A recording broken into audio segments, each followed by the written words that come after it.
Здравствуйте, в эфире обзор чрезвычайных происшествий, в студии Дмитрий Тымыров. 27-летний житель Сунтарского района осужден за умышленное причинение тяжкого вреда здоровью приятелю, повлекшее его смерть. Об этом сообщает Следком Якутии. Согласно данным следствия, в ночь с 8 на 9 июля 2019 года подсудимый был в гостях у знакомых, где распивал с главой семейства спиртные напитки. Во время застолья между мужчинами возникла ссора. Подсудимый избил потерпевшего, причинив закрытую черепно-мозговую травму, в результате чего он потерял сознание и впал в кому. В тот же день его госпитализировали в хирургическое отделение районной больницы, где на третий день потерпевший скончался, не приходя в сознание. Злоумышленник был задержан и был взят под стражу. Отмечается, что в ходе предварительного расследования он полностью признал свою вину. В итоге его приговорили к 7,5 годам лишения свободы в колонии строгого режима. Суд вынес приговор 8 осужденным мужчинам в применении насилия в отношении сотрудников исправительной колонии в Хангаласском районе. Об этом сообщает прокуратура региона. В августе 2019 года подсудимые на территории плаца исправительной колонии схватили за одежду сотрудников колонии и повалили их на землю, после чего силой удерживали в течение 10 минут. Как говорится в тексте письма, осужденные так и не признали свою вину. По результатам рассмотрения уголовного дела суд с учетом мнения государственного обвинителя приговорили подсудимых к лишению свободы в зависимости от роли и степени вины каждого на срок от 2,5 до 4 лет с отбыванием наказания в исправительной колонии строгого режима.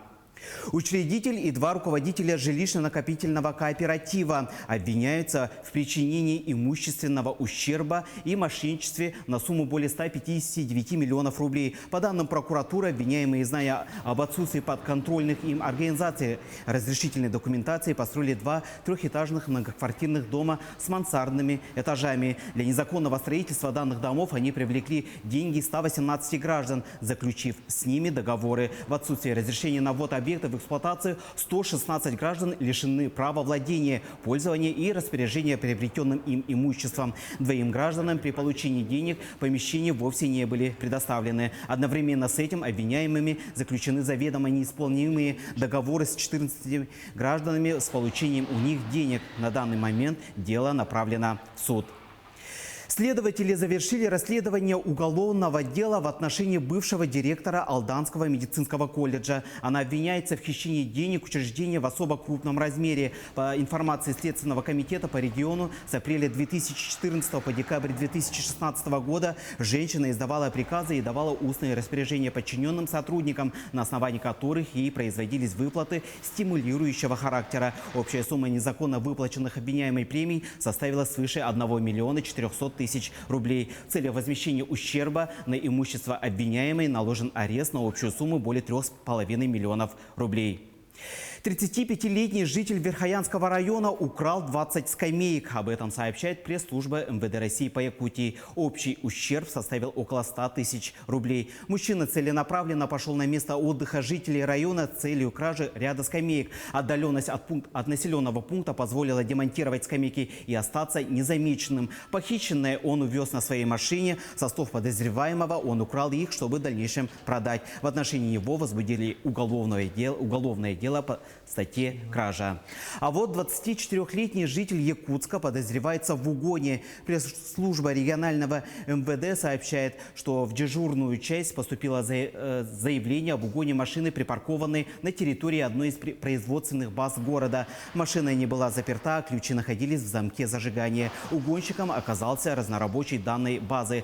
По словам злоумышленника, он увидел незапертую машину с работающим двигателем и, сев за руль, покатался на ней по территории базы.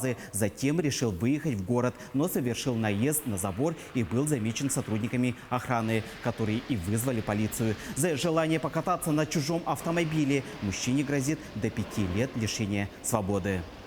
21-летняя жительница Верхнеколымского района подозревается в умышленном повреждении имущества. По информации МВД, она пришла домой к своему бывшему сожителю, с которым у нее были плохие отношения. В это время у него в гостях был друг, и мужчины не открыли дверь квартиры, опасаясь конфликта. Тогда девушка направилась к дому друга своего бывшего сожителя, который проживает неподалеку. Разбив окно, она проникла в квартиру, где повредила телевизор, холодильник, а также сорвала люк от корпуса стиральной машины, после чего скрылась. В отношении нее возбудили 2 уголовных дела за умышленное повреждение или уничтожение имущества и нарушение неприкосновенности жилища. Жительница Якутска стала жертвой мошенников, купив авиабилет на сайте «Двойнике». Она рассказала полицейским, что решилась приобрести авиабилеты через интернет по маршруту Москва-Сочи и наткнулась на сайт, где предлагались билеты по привлекательной цене. Далее она совершила покупку с помощью банковской карты. Для этого она в специальном окне ввела свои паспортные данные и реквизиты карты, а также код подтверждения из СМС-сообщения, после чего с ее карты было списано более 10 тысяч рублей. Затем ей стали поступать СМС-уведомления о том, что операция не выполнена и нужно снова ввести свои данные. Тогда женщина заподозрила неладное и позвонила на горячую линию авиакомпании, где ей сообщили, что на ее имя билеты не оформлялись. Также оператор продиктовала официальный адрес интернет-сайта авиакомпании. Тогда потерпевшая поняла, что приобрела билеты на сайте «Двойнике». Это была рубрика «Чрезвычайное происшествие». Берегите себя и до встречи в эфире.